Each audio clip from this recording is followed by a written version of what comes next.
Hello again. I'm here to present a little bit about trusts and trust law. I'm going to just chat a little bit about how to organise a trust in respect that it is recognised by law. And the law form of trusts, as we've spoken about, is in trust law, or commonly known as equity. And the formation of a trust has certain parties involved in a trust, which is the relationship between persons. Now, obviously, there's the whole dogma about the artificial person or the fictional person. So I think it'd be very good to have a look at what the fictional person is. Well, the fictional person is a registered body to the state of the nation, or to the country, if you like. So we have a registered body, which may be an association between members and has become a company. And that company may be headed by directors, secretaries, executive body, and the arms of the company may stretch out in different fields of trade and commerce. So the idea of artificial person or fictional person is indeed fictional. And when we think of how the wording is set up, we have a head of the corpse, a corpse being like a dead entity, which is also a person. When someone dies, they leave a corpse. So we have a head of a corpse. Then we have the main body, or the plant, if you like, which it can be a fact tree. In industry, which would be industry. So the tree is made from dust, and that is where the plant has come from. So it's borrowed from words from nature.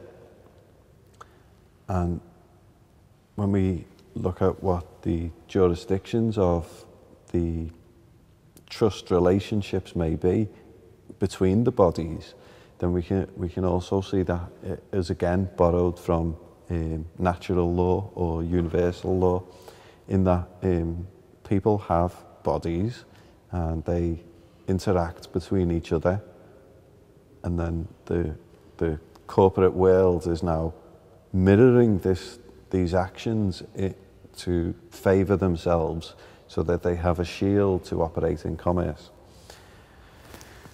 So for a trust relationship to be formed, there are certain criteria that trusts must have. Now, there are various types of relationships that may not be a trust. For example, a single relationship, you can be in relationship with yourself.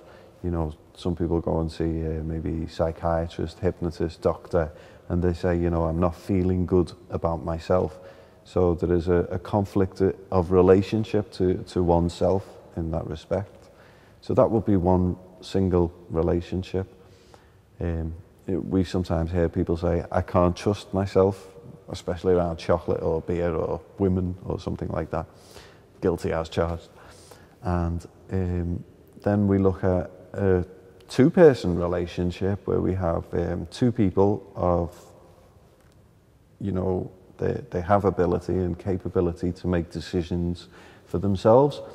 So this ability is termed as sentia, which is S-E-N-T-I-E-R, and comes from, or at least is used as sentient being, which means a being with soul, which is something that a corporate body or company does not have in its title, which leads us to talk about titles, because titles in trust law represent fictional positions, and it gives people a method to understand the fictional positions within their relationships. So we look at a trust situation where maybe we have two people and one is offering a service to the other, but then what is the trust that one may have in the other in respect to carrying out that service.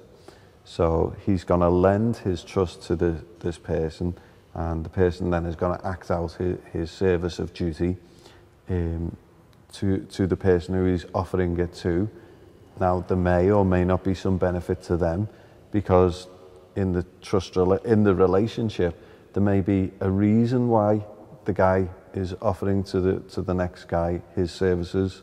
For example, some people may lack ability to perform in different aspects. Say, perhaps they can't walk, or they only have one arm, or they don't have the opportunity to do such and such a thing, and there may be an interaction through mail where the guy who's offering a service actually lives nearer to something that he can offer to his friend, and his friend can say, well, if you would do that for me, that would be, fantastic. So that's a little bit of something about what a relationship and how a trust may form. So we've recognized the parties, which can be two parties. Now, what is the positions if the law is to recognize the relationship? Because whenever there's a liability, then law would be looking down on the relationship and would be effectively attempting to remedy any liability that there may be. So which law form is it falling under? Well, it wouldn't be perhaps, one law that would be outside of the body of law between the relationship, because there are many different laws, let's say, for example, banking law or statute law or the law of water. There are many different forms of law which you can find maybe on Wikipedia.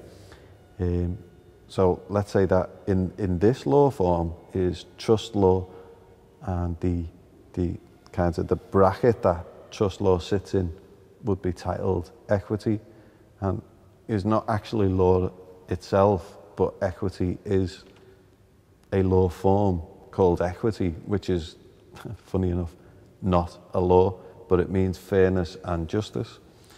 So in the relationships that we have a guy who needs something from this other guy. So the two have come together, they've made an agreement, which we can see in contract law as a binding contract. One is offering his service to the other, and the other is giving something in consideration back. Now, in a trust, there may not necessarily be a need for the consideration to be of agreed equal value, which is something that will need to be in place in contract law. So there's a different law form that we